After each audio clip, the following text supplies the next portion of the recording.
आज जो है हम लोग नेक्स्ट डिफेक्ट जो कि क्वार्ट्स है उसको पढ़ेंगे कि ग्लास में क्वार्ट्स डिफेक्ट जो होता है उसको। क्वार्ट्स डिफेक्ट जो है वो ज़्यादातर, या हम यूं कहें कि ये जो मिक्सर्स हैं ग्लास के, जो मेल्ट हैं, वो होमोजीनियस नहीं होने के कारण होते हैं। यदि होमोजीनियस मेल्ट नहीं होगा तो क्या होगा, क्या प्रॉब्लम्स होगा, बता सकते हो? मान लो मेल्ट होमोजीनियस नहीं है, ग्लास मेल्ट होमोजीनियस नहीं है। होमोजीनियस का मतलब तो समझ रहे हो, हर एक पोर्शन में, हर एक जगह से यदि ग्लास मेल्ट को लें हम लोग, तो उसका फिजिकल प्रॉपर्टीज और केमिकल प्रॉपर्टीज सेम रहे, वही होमोजीनियस मेल्ट होता है। तो होमोजीनियस मेल्ट नहीं होगा तो क्या होगा, जब हम लोग इसको कूल करेंगे तो ग्लास का फॉर्मेशन होगा। तो अलग अलग जगह पे, क्योंकि मेल्ट होमोजीनियस नहीं है, उसकी प्रॉपर्टीज भी अलग अलग जनरेट हो जाएगी, तो इसका मतलब उसका रिफ्रैक्टिव इंडेक्स भी अलग अलग हो जाएगा। तो जब रिफ्रैक्टिव इंडेक्स अलग अलग हो जाएगा तो वहाँ से रिफ्लेक्शन और डिफ्रैक्शन, जो भी लाइट का होना है वो भी अलग अलग हो जाएगा। तो हमें लगेगा कि जब एक ग्लास प्लेट है तो वहाँ का इमेज अलग, दूसरे जगह का अलग इमेज होगा। तो ये तो हम लार्ज स्केल पे बात किए, ये हम लोग लार्ज स्केल के बात किए। ये छोटे छोटे स्केल पर भी होते हैं। किसी लोकलाइज एरिया में, किसी पर्टिकुलर एरिया में यदि रिफ्रैक्टिव इंडेक्स चेंज हो गया तो वहाँ पर भी फिर डिफ्रैक्शन और रिफ्लेक्शन अलग अलग टाइप का होने लगेगा, फिर वहाँ पे प्रॉब्लम हो जाएगा। तो यही क्वार्ट्स होता है। तो जो इनहोमोजेनिटी होती है वो मेनली दो टाइप्स का होता है।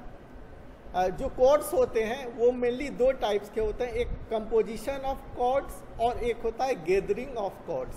तो कंपोजिशन ऑफ क्वार्ट्स जो होते हैं वो किस वजह से आते हैं, वो बेसिकली कंपोजिशनल चीज़ों के कारण आता है।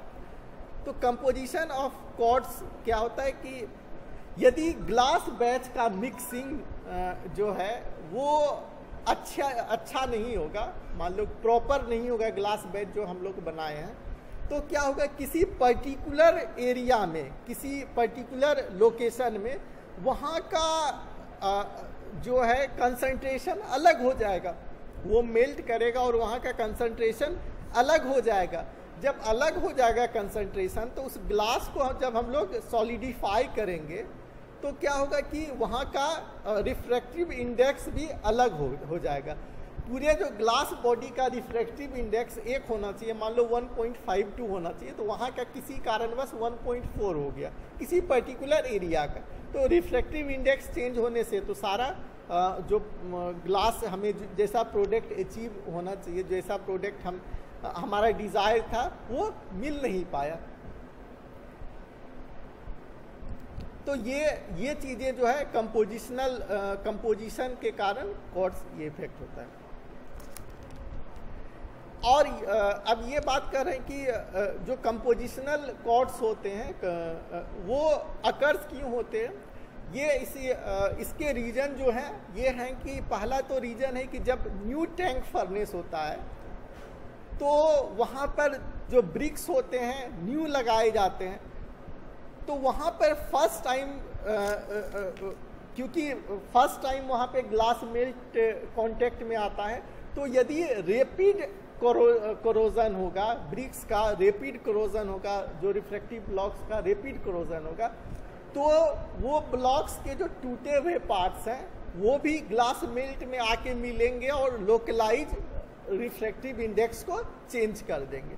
तो एक तो रीज़न ये हुआ कि जो नया फर्नेस था और उसमें जो ब्लॉक हम लोग यूज़ किए हैं उसमें रेपिड कोरोजन होगा तब। दूसरा जो रीज़न होता है स्कॉट का फॉर्मेशन, वो होता है कि बैड मिक्सिंग ऑफ बैचेज। जो हम लोग बैच बनाए वो मिक्सिंग उसकी प्रॉपर नहीं हो पाई, तब भी ये क्वार्ट्स का फॉर्मेशन होगा। तीसरा जो इसका रीज़न होता है कि इनसफिशिएंट मेल्टिंग टेम्परेचर। ये क्या होता है कि यदि मेल्टिंग टेम्परेचर कम होगा मेल्टिंग टेम्परेचर जितना होना चाहिए उतना नहीं हो पाया, तो जो ग्लास मेल्ट बनेगा वो बहुत ज़्यादा विस्कस बनेगा।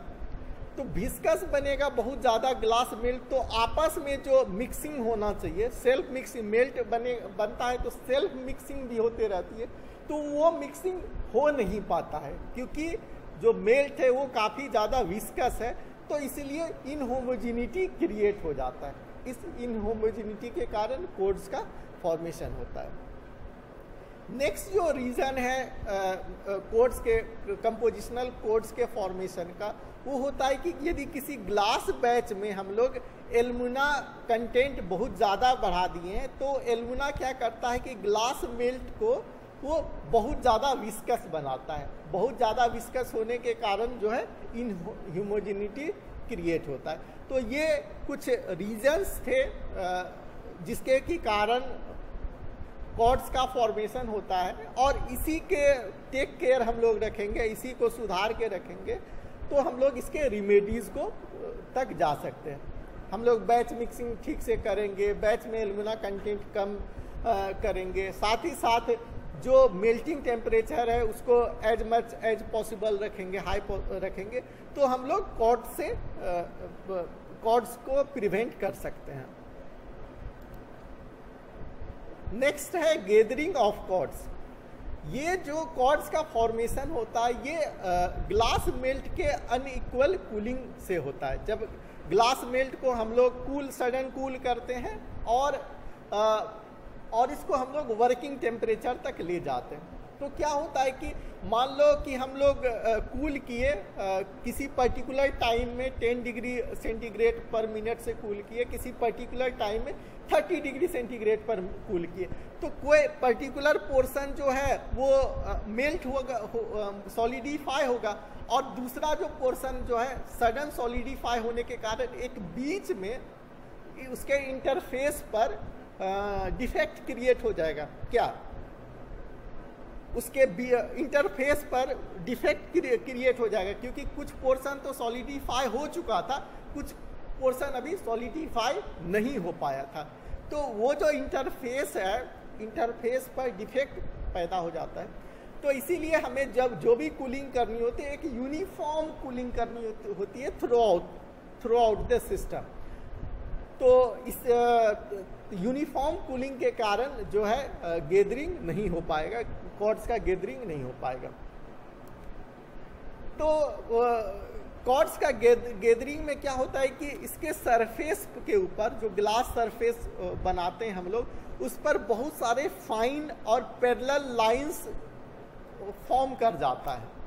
छोटे छोटे बहुत फाइन जो है पैरेलल लाइंस फॉर्म कर जाएंगे, जिससे कि उस पर्टिकुलर एरिया का रिफ्रैक्टिव इंडेक्स चेंज हो जाता है। और इस गैदरिंग कॉर्ड्स को हम लोग प्रिवेंट कर सकते हैं कि जो हमारा कूलिंग टेम्परेचर है उसको एडजस्ट करके, उसको यूनिफॉर्म रख करके इस कॉर्ड्स को हम लोग प्रिवेंट कर सकते हैं। ये था सारा चीज़ कॉर्ड्स के बारे में, जो कि ग्लास में एक डिफेक्ट होता है, और हम लोग जो भी प्रोसेस के कारण डिफेक्ट था वो आज हम लोग ख़त्म हो गया है। Thank you.